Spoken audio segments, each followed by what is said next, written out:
News headquarter. अस्सलाम वालेकुम। बोल न्यूज़ हेडक्वार्टर्स के साथ मैं हूं अफशीन कुरैशी। मैं हूं आपके साथ रमशा साजिद। हेडलाइंस आपने जानी, आम खबरों में बात होगी। हुकूमत का पेट्रोल बम हमला, हुकूमत किस खौफ में मुब्तला, अली जैदी क्यों गिरफ्तार, और न्यूजीलैंड को दूसरी शिकस्त। ये सब भी होगा। बुलेटिन का आगाज करेंगे। सबसे पहले बात करेंगे आर्मी मार्केट में कमी हो तो आवाम को उसका फायदा नहीं मिलता, मगर इजाफा हो तो फौरी पीडीएम हुकूमत उस पर अमल करती है। इससे पहले आवाम के लिए महंगाई का तोहफा। वजीर खजाना इसहाक डार कहते हैं कि पेट्रोल की फी लीटर कीमत में सिर्फ 10 रुपए इजाफा किया है। पेट्रोल की कीमत 272 से बढ़ाकर 282 रुपए हो गई है। मिट्टी का तेल भी फी लीटर 5 रुपए 78 पैसे महंगा होकर 186 रुपए 7 पैसे का हो गया। पेट्रोलियम मसनूआत की कीमतों में तब्दीली ड्यू है। इंटरनेशनल मार्केट्स में पेट्रोल प्रोडक्ट्स की कीमतें काफ़ी पिछले 15 दिनों में बढ़ी हैं और उसके साथ जो रुपए की कदर है उस हवाले से जो ओगरा की रिकमेंडेशंस थी उनको जितना कम किया जा सकता था उसको कम किया गया है और फैसला ये किया गया है कि पेट्रोल की कीमत में सिर्फ 10 रुपए फी लीटर पे इजाफा किया जाए। सिर्फ 10 रुपए क्योंकि 272 रुपए से 282 रुपए फी लीटर। डीजल की कीमत में बिल्कुल इजाफा न किया जाए और वो बरकरार रहेगी 293 रुपए फी लीटर। ये जो लाइट डीजल ऑयल है उसकी कीमत भी बरकरार रखी जाए, वो 174 रुपए 68 पैसे फी लीटर ही रहेगी और कोई इजाफा नहीं होगा। और जो केरोसिन ऑयल है उसमें 5 रुपए 78 पैसे के इजाफे से नई कीमत 186 रुपए 7 पैसे होगी। पेट्रोल की कीमत में सिर्फ 10 रुपए फी लीटर पे इजाफा किया जाए। सिर्फ 10 रुपए। महंगाई खत्म करने के दावे ही रह गए। वफाकी हुकूमत ने ईद उल फितर से कबल महंगाई के सताए अवाम पर पेट्रोल बम गिरा दिया। पेट्रोलियम मसनूआत की कीमतें बढ़ाने पर अवाम आग बगोला। इजाफा मुस्तरद। शहरी पीडीएम हुकूमत पर बरस पड़े। इजाफा वापस लेने का मुतालबा। पेट्रोल की कीमत ने फिर बढ़ा दी है। ये नवाज शरीफ तेरा बेड़ा गर्क होवे, तुम्हारे घर में आग लगे, हम आटे से भी चले गए। ये इम्पोर्टेड हुकूमत गरीब आवाम को मजीद कब्र तक पहुँचाना चाहती है। वो जुल्म है, ज्यादती है और आवाम को इसके लिए बाहर निकलना चाहिए और इम्पोर्टेड हुकूमत को घर भेजना चाहिए। इनको शर्म नहीं है, कोई हया नहीं है। गरीब तो पहले ही मर चुका है, अब मिडिल क्लास की बारी आई है। इन्होंने हम पे अजाब मुसल्लत कर दिया है। यार इनको शर्म नहीं आ रही। आम आदमी मर चुका है। एक गरीब आदमी, एक मिडिल मैन पिस के रह गया। खुदारा अब हम आवाम को माफी दे दे। अवाम का इन्होंने जीना हराम कर दिया। अवाम खुदकुशियां करने पे आ गई है। बस करे पाकिस्तान की जान छोड़ दे। 35 साल आप लोगों ने इस मुल्क को लूटा, अब हमारी जान छोड़ दे। ये कोई हुक्मरान नहीं है, ये डाकू हैं बड़े। ये गवर्नमेंट बहुत ज्यादा आवाम को मायूस कर रही है। इनको हदायत दी हुकूमत को, और क्या कह सकते हैं, हमारे पास में तो है कुछ नहीं ऐसा। भाई ये पेट्रोल तो समझ लिए इन्होंने जीना आराम कर दिया आवाम का। इनको क्या है? अवाम जुल्म सहने के आदी हो चुके हैं। पेट्रोल महंगा करके बोझ इसलिए डाला गया कि हुकूमत चाहती है कि कोई पूछेगा नहीं। माहिर मुआशरत डॉक्टर शाहिद हसन सिद्दीकी की बोलियों से गुफ्तगू। कहा कि रुपए की कदर को जानबूझकर बेतहाशा गिराया गया। इससे स्मगलर्स और लूटी हुई दौलत बाहर भेजने वालों को फ़ायदा पहुँचाया गया। स्टेट बैंक ने तस्लीम किया है कि बैंकों ने पैसा कमाया। IMF से मुआहदे में भी जानबूझकर ताख़ीर की गई। क्या कोई इसहाक डार से पूछेगा? अवाम तबाह हो रहे हैं, पाकिस्तान की मईशत तबाह हो रही है, पाकिस्तान की साख तबाह हो रही है, मगर हमारी दिलचस्पी आईनी मसाइल पर है, हमारी दिलचस्पी सियासी मसाइल पर है। ये कोई नहीं पूछता कि भाई ये हुआ क्यों है, किसने तबाह किया है, किसकी जिम्मेदारी है, किसको फायदा पहुंचाया गया। ये चीजें पीछे चली गई हैं कि भारत में शरह नमू जो है वो 6.5% है, मेरे मुल्क की 0 है।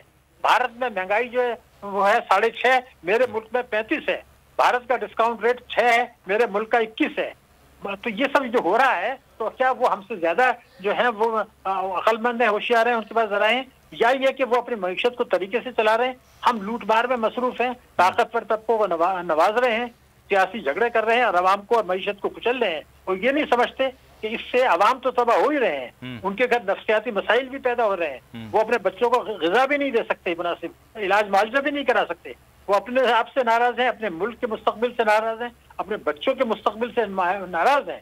तो क्या किसी को ये एहसास है कि करोड़ों अवाम अगर मायूस हो जाएं तो उससे पाकिस्तान की सलामती को कितना बड़ा खतरा होगा? PDM हुकूमत ने एक साल के दौरान मुल्क की तारीख में 11 मसनूआत की कीमतों में इजाफा करने का रिकॉर्ड कायम कर दिया। हुकूमत ने 11 अप्रैल 2022 से अब तक पेट्रोलियम मसनूआत की कीमतों में कितना इजाफा किया, देखते हैं MPS उमरों की रिपोर्ट। खबरों में आगे देखिए, वफाकी वजीर जांबहा, वफाकी वजीर बराए मजहबी उमूर मुफ्ती अब्दुल शकूर की गाड़ी को हौलनाक हादसा। वफाकी वजीर की गाड़ी को हादसा सेक्रेटरीट चौक इस्लामाबाद में पेश आया। हादसे में मौलाना अब्दुल शकूर की गाड़ी मुकम्मल तौर पर तबाह हो गई। दूसरी गाड़ी में सवार 5 में से 2 अफराद की हालत भी तशरीफनाक बताई जा रही है। शदीद जख्मी हालत में मौलाना अब्दुल शकूर को पोली क्लिनिक अस्पताल मुंतकिल किया गया, लेकिन वो जाबर ना हो सके। वाक़े की CCTV फुटेज भी सामने आ गई। मौलाना अब्दुल शकूर NA-51 से कौमी असम्बली के रुकन थे। वफाकी वजीर मजहबी उमूर मुफ्ती अब्दुल शकूर की नमाज जनाजा अदा कर दी गई। नमाज जनाजा में यूसुफ रजा गिलानी, तारिक फजल चौधरी, उलमा, JUI अहदेदारान और शहरियों की बड़ी तादाद ने शिरकत की। IG इस्लामाबाद ने जाए वक़वा का दौरा किया। वाक़े के जिम्मेदारान के खिलाफ कार्रवाई की यकीन दहानी करा दी। साहब मैरियट होटल से सेक्रेटेरिएट चौक की तरफ जा रहे थे, अकेले गाड़ी ड्राइव कर रहे थे। दूसरी तरफ से एक तेज़ रफ्तार काले रंग का जो डाला जिसमें 5 लोग थे, डबल कैबिन गाड़ी थी, उनसे टकराई, वो कोलिजन हुआ है और उसी तरफ से उनको हिट किया गया। उसी वक्त मौके पे जो सर पे चोट आने की वजह से उनका इंतकाल हुआ। जो ड्राइवर है वो भी इस वक्त पुलिस ने गिरफ्तार किया हुआ है, गाड़ी भी पुलिस के कब्जे में है। 2 लोग और जख्मी हुए, वो भी अस्पताल में मौजूद हैं। ये प्राइवेट कोई बिजनेसमैन लोग हैं, गिरफ्तार भी हैं और तफ्तीश भी हो रही। वफाकी वज़ीर मौलाना अब्दुल शकूर के ट्रैफिक हादसे में जाँ बहक होने पर वज़ीर आज़म शहबाज शरीफ ने अफसोस का इज़हार करते हुए कहा कि मौलाना अब्दुल शकूर की अचानक मौत से दिल बहुत दुखी है। वो एक बाअमल आलिम, एक नज़रियाती सियासी कारकुन और नेक इंसान थे। सदर मुमलिकत डॉक्टर आरिफ अलवी और चेयरमैन सेनेट सादिक संजरानी ने मुफ्ती अब्दुल शकूर के जाँ बहक होने पर रंजो हम और अफसोस का इज़हार किया। वज़ीर इत्तलात और नशरियात मरीम औरंगज़ेब ने मीडिया से गुफ्तगू करते हुए कहा कि मुफ्ती अब्दुल शकूर की वफ़ात पूरे मुल्क के लिए एक सदमा है। मुफ्ती अब्दुल शकूर की मुल्क और दीन के लिए खिदमात नाकाबिल फरामोश हैं। वफाकी वज़ीर मौलाना असद महमूद का कहना था कि मौलाना अब्दुल शकूर की खिदमात को हमेशा याद रखा जाएगा। मौलाना अब्दुल शकूर ने हमेशा कौम के मौक़िफ़ को दुनिया के सामने रखा। के लिए सदमा है, ये सिर्फ एक जमात का नुकसान नहीं है। मैंने उनको बहुत करीब से देखा, उनके साथ बहुत करीब से काम किया बतौर वज़ीर हज के, और मैंने हर जगह के ऊपर उनको दीन के लिए, अवाम के लिए खिदमत करते देखा। उनकी जो खिदमत हैं कौमी और मिली, उसको इंशाअल्लाह पाकिस्तान में तादेर याद रखा जाएगा। यकीनन उन्होंने जिस तरह कौम के मौक़िफ़ को हमेशा बबांग दोहल दुनिया के सामने रखा, इस्लाम का मौक़िफ़ हमेशा दुनिया के सामने रखा।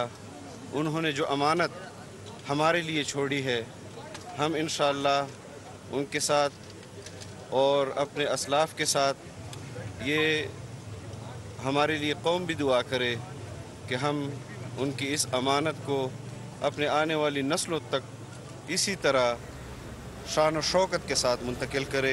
हवाए नफ्स की है हुक्मरानी, लुटेरा कर रहा है पासबानी। बोल न्यूज के मार्केटिंग हेड आकाश राम ताहाल लापता, तफ्तीशी इदारे जवाब देने से कासिर। अहले खाना परेशान, बेटे की जुदाई में माँ गम से निढाल। जो बच्चो हिंदू हुआ पर आए थे जो को पाकिस्तानी, मुझे मेहरबानी करे पंहिंजो आकाश वापस कयो। हुकूमत से बेकसूर और मुहिब्बे वतन बेटे की बाजियाबी के लिए फरियाद। आकाश राम के अगवा के खिलाफ अहले खाना की जानिब से सुप्रीम कोर्ट में दरख्वास्त दायर। सुप्रीम कोर्ट के चीफ जस्टिस उमर अता बंदियाल से आकाश राम के अहले खाना की जल्द समाअत की इस्तदा। समी इब्राहिम और सिद्दीक जान का सुप्रीम कोर्ट के बाहर एहतजाजी कैंप का ऐलान कि सोमवार के दिन से हम सुप्रीम कोर्ट ऑफ पाकिस्तान के सामने कैंप लगाएं और हम सब सुप्रीम कोर्ट ऑफ पाकिस्तान के सामने बैठ जाएं और उस वक्त तक नहीं उठेंगे जब तक आकाश वापस नहीं आए। मुश्किल की इस घड़ी में आलमी मीडिया ने भी उठाई आवाज। CNN, आज तक, इंडिया टुडे, टाइम्स नाउ समेत आलमी मीडिया ने आकाश राम के अगवा के खिलाफ दिया बोल का साथ। उफ क्या जुल्म है, बोल इंसाफ का मुंतजिर। सब्सक्राइब करें और बेल दबाएं ताकि कोई खबर रह न जाए।